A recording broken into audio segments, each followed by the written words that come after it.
तो छात्रों, आइए आज मैं आपको फ्यूचर कंटिन्यूअस टेंस के इंट्रोगेटिव और इंट्रोगेटिव नेगेटिव सेंटेंस के बारे में बताऊंगा। तो पहले आप जो है इंट्रोगेटिव सेंटेंस के बारे में जान लीजिए। इसकी पहचान श्रोताओं जो है वाक्य के अंत में रहा होगा, रही होगी, रहे होगे तथा वाक्य के बीच में कब, क्यों, कहाँ, कैसे प्रश्नसूचक शब्द लगा रहता है या वाक्य के पहले जो है प्रश्नसूचक शब्द क्या जो है लगा रहता है। जैसे आप दो चार उदाहरण देख सकते हैं। क्या वह स्कूल जा रहा होगा? Will he be going to school.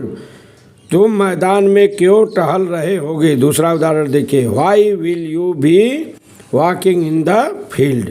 तीसरा उदाहरण देख लीजिए, क्या मैं हॉकी खेल रहा हूँगा? शैल आई बी प्लेइंग टू हॉकी। ठीक है, तो जो है सब में रहा होगा, रही होगी, रहे होगे जो है क्रिया के अंत में जो है लगा हुआ जो है आपको मिलेगा जो है। ठीक है, इसके बाद आप नियम जान लीजिए जो है कैसे हिंदी से अंग्रेजी हो जाएगा। तो श्रोताओं जो है नियम सब जो है अफर्मेटिव की तरह है, लेकिन इसमें जो है थोड़ा सा नियम भिन्न है जो है। यदि प्रश्नवाचक शब्द क्या वाक्य के पहले है तो उसकी अंग्रेजी सर्वप्रथम क्या नहीं लिखी जाती है। जैसे उदाहरण नंबर 1 में आप देख लीजिए जो है, क्या वह स्कूल जा रहा है, क्या जो है वाक्य के पहले जो है लगा हुआ है, इसकी अंग्रेजी व्हाट नहीं लिखेंगे। क्या की अंग्रेजी जो है कर्ता के अनुसार सहायक क्रिया के रूप में लिखी जाती है। तो यहाँ पर कर्ता जो है वह है, और वह जो है वे जो है थर्ड पर्सन का कर्ता है। मैं बता चुका हूँ सेकेंड और थर्ड पर्सन के लिए विल लगता है, आई वी के लिए जो है फर्स्ट पर्सन है, इसलिए जो है आई वी के लिए शैल का प्रयोग होता है। ध्यान देना छात्रों। ठीक है, तो यहाँ देख लीजिए जो है थर्ड पर्सन का कर्ता है जो है वह, इसलिए जो है कर्ता के अनुसार क्या की अंग्रेजी जो है विधायक क्रिया के रूप में विल लिखेंगे, फिर जो है ही लिख देंगे कर्ता, फिर तब जो है श्रोताओं बी लिखेंगे। ध्यान देना श्रोताओं, कंटिन्यूअस में जो है विल बी या शैल बी का प्रयोग होता है सहायक क्रिया के रूप में।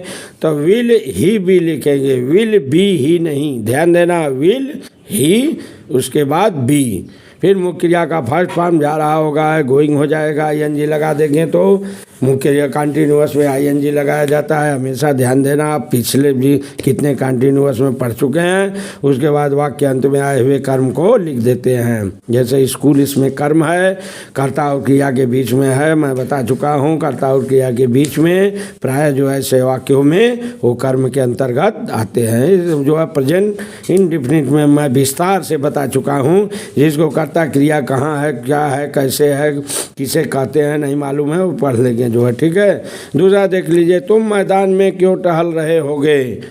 तो क्यों अब यहाँ देख लीजिए फर्क हो गया जो है, प्रश्नसूचक शब्द क्यों आ गया, वो भी बीच में आ गया।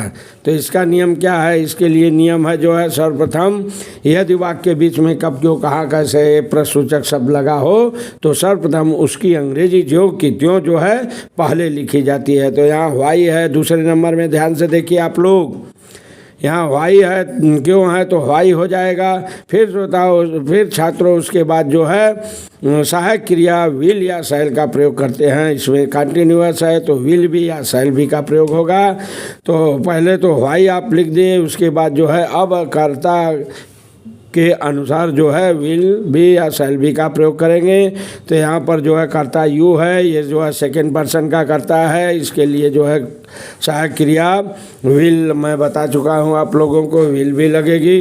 तो यहाँ पर हो जाएगा व्हाई सर्वप्रथम, क्योंकि अंग्रेजी व्हाई बाहर कर देंगे। ठीक है, फिर विल लिख देंगे, फिर उसके बाद जो है छात्रों कर्ता की अंग्रेजी लिखी जाती है यू। कर्ता यू है, थर्ड पर्सन का है। विल क्यों लगा? थर्ड पर्सन कर्ता यू है इसलिए जो है। ठीक है, शैल इसलिए नहीं लगा, आई वी के साथ शैल होता है, ध्यान से देखना। फिर जो है बी लगा देंगे, कर्ता के बाद बी लगाएंगे, तब जो है मुख्य क्रिया का फर्स्ट फॉर्म में आईएनजी लगा देंगे। जैसे टहलना का हो गया वॉक, वॉकिंग हो जाएगा। अब कहाँ टहलता है? मैदान में है, यहाँ जो है कर्ता क्रिया के बीच में कर्म जो है वाक्य के बीच में पाया जाता है। तो इन द फील्ड, तो why will you be playing in the field. क्या मैं हॉकी खेल रहा हूँगा, सर्वप्रथम इसमें जो है क्या पहले हो गया, इसलिए क्या कि अंग्रेजी जो है व्हाट के रूप में नहीं लिखते हैं, इसकी अंग्रेजी कर्ता के अनुसार जो है सहायक क्रिया के रूप में लिखी जाती है। तो यहाँ पर मैं कर्ता फर्स्ट पर्सन का है तो हो जाएगा पहले शैल, फिर उसके बाद कर्ता आई, फिर बी, फिर प्लेइंग टू हॉकी। ठीक है, मुझे उम्मीद है आप अच्छी तरह समझ गए होंगे। नियम बहुत सा जो है इंट्रोगेटिव का पढ़ चुके हैं, जो है सेम वही है, केवल इसमें सहायक क्रिया शैल बी, विल बी का प्रयोग होता है, कैसे होता है ये समझना है बस। शुद्ध देख लीजिए, यदि प्रश्न सूचक शब्द क्या वाक्य के पहले हो तो विल या shall plus S plus be का first form plus ING plus object plus प्रश्नवाचक चिन्ह। ध्यान देना श्रोताओं, प्रश्नवाचक चिन्ह बहुत अनिवार्य होता है, जरा सा चूके तो आपका मार्क कट जाएगा। लोग कहेंगे मैं 100% करके आया हूँ, परसेंटेज घट गया, क्यों, उससे कम हो गया। आपने प्रश्नवाचक चिन्ह जो है इसको जो है आप नहीं लगाए। ठीक है, दूसरा देख लीजिए नियम, यदि प्रश्नवाचक शब्द कब क्यों कहा कैसे वाक्य बीच में हो तो सर्वप्रथम बीच वाले की अंग्रेजी कब क्यों कहा कैसे की लिखेंगे, यानी प्रश्न वाला शब्द वाले प्लस विल या shall plus S plus be का first form plus ING plus object plus marks of introduction प्रश्नवाचक चिन्ह जो है। ठीक है, अब आइए छात्रों जो है इंट्रोगेटिव नेगेटिव सेंटेंस के बारे में बता दे तो श्रोताओं इसकी पहचान भी वही है, केवल इसमें वाक्य बीच में नहीं शब्द लगा रहता है, बाकी सेम जो है इंट्रोगेटिव की तरह है। तो जैसे उदाहरण देख लीजिए, जो है राम कानपुर क्यों नहीं जा रहा होगा, राम कानपुर क्यों जा रहा होगा नहीं है इसमें राम कानपुर क्यों नहीं जा रहा होगा, नहीं सबसे जुड़ा हुआ वाक्य है ना। दूसरा देखिए क्या है, विदेश नहीं जा रहे होंगे, नहीं लगा हुआ है इसमें भी। स्कूल, मैं स्कूल, तीसरा देखिए मैं स्कूल क्यों नहीं जा रहा हूँगा, तो नहीं लगा हुआ है सब में जो है, बाकी पहचान सब वही सेम है, जो है इंट्रोगेटिव की तरह है। नियम जो है भी छात्रों जो है इसमें एकदम सेम इंट्रोगेटिव की तरह है, केवल इसमें नहीं सबकी अंग्रेजी लिखी जाती है, जो कर्ता के बाद छात्रों हमेशा लिखी जाती है। बार बार जो है बताया जा चुका है आप लोगों को जो है, जैसे उदाहरण के द्वारा देख लीजिए, जो है थोड़ा सा इसमें जो है परिवर्तन है, क्योंकि विल बी शैल बी की वजह से ये बी क्यों हट जाएगा, शैल क्यों रहेगा, शैल के बीच में विल भी एक साथ लगेगा या बाद में लगेगा, ये इसका जो है फर्क रहता है। जैसे देख लीजिए, राम कानपुर क्यों नहीं जा रहा होगा, why will Ram not be going to Kanpur. ठीक है, वाई क्यों लगा, सर्वप्रथम प्रश्नसूचक शब्द है, पहले बीच में है, पहले लगा दिए, उसके बाद राम जो है फर्स्ट पर्सन का करता नहीं है, सेकंड पर्सन का करता नहीं है, थर्ड पर्सन का करता है, तो इसलिए जो है सेकंड या थर्ड पर्सन के लिए विल बी या शैल बी का प्रयोग इसमें होता है सहायक क्रिया के रूप में। तो हो जाएगा वाई विल यहाँ पर। ठीक है, उसके बाद तुरंत श्रोताओं राम शब्द की अंग्रेजी कर्ता को लिखेंगे, उसके बाद जो है छात्रों नहीं शब्द की अंग्रेजी लिखी जाती है, राम के बाद नाट है ना, वाई विल राम नाट, फिर तब छात्रों जो है बी की अंग्रेजी लिखी जाती है, BE, why will Ram not be, फिर मुखिया का फर्स्ट फॉर्म प्लस ऑब्जेक्ट, वही सेम नियम। ठीक है, गोइंग टू स्कूल। दूसरा देखिए क्या वे विदेश नहीं जा रहे होंगे, will they not be going to foreign. ठीक है, वही चीज़ है जो है, वे थर्ड पर्सन का करता है इसलिए विल लग गया, विल दे नॉट, दे के बाद जो है नॉट लगा देंगे, नॉट के बाद तब बी को लगाएंगे। ध्यान देना छात्रों, इसमें यही परिवर्तन है।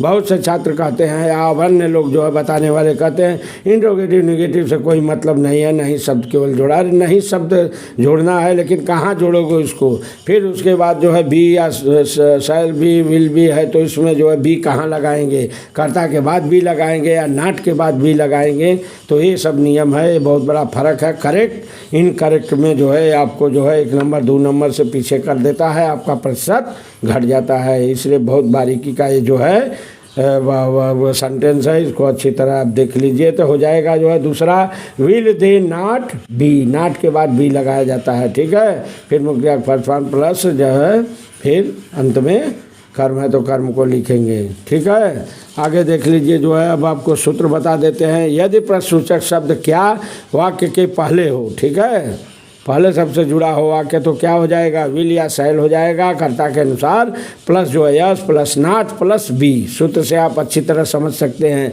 क्या नियम है। प्लस भी का first form plus ING plus object plus marks of introduction. दूसरा जो नियम देख लीजिए, जो है 2 नियम होता है इंट्रोगेटिव में जो है, ठीक है। इसको अच्छी तरह हर दिन जो है इंट्रोगेटिव में, चाहे वो प्रेजेंट हो या पास्ट हो या फ्यूचर हो, पहला दूसरा रहता है। एक ठो पहले प्रश्नसूचक शब्द क्या से लगा रहेगा, कोई ज़रूरी नहीं है पहले क्या हो, क्या कभी कभी बीच में भी आता है, जैसे आता है जैसे तुम क्या हो, ऐसा करके भी आता है, बीच में हो जाता है। तो दूसरा सेकंड नियम देख लीजिए, यदि प्रश्नसूचक शब्द कब क्यों कहाँ कैसे वाक्य बीच में हो तो सर्वप्रथम इसका सूत्र हो जाएगा प्रश्न वाला शब्द प्लस विल या shall plus S plus not plus be का first form plus ING plus object plus marks of introduction. मुझे उम्मीद है कि आप लोग अच्छी तरह समझ गए होंगे। बार बार इसको ध्यान दीजिए, पढ़िए। जो है ये बहुत ईजी है छात्रों, जो है बहुत शॉर्ट में आपको बताया गया है। ध्यान दीजिए, नहीं आता है तो चैनल को सब्सक्राइब कीजिए, हमें फ़ोन कीजिए। हमारा नंबर है 80 52 52 22 74, 80 52 52 22 74। इस पर कॉल कीजिए, हम आपको जो है समाधान के लिए, आपकी समस्या के समाधान के लिए हर समय तैयार हूँ जो है। तब तक के लिए छात्र बोलिए जय हिंद।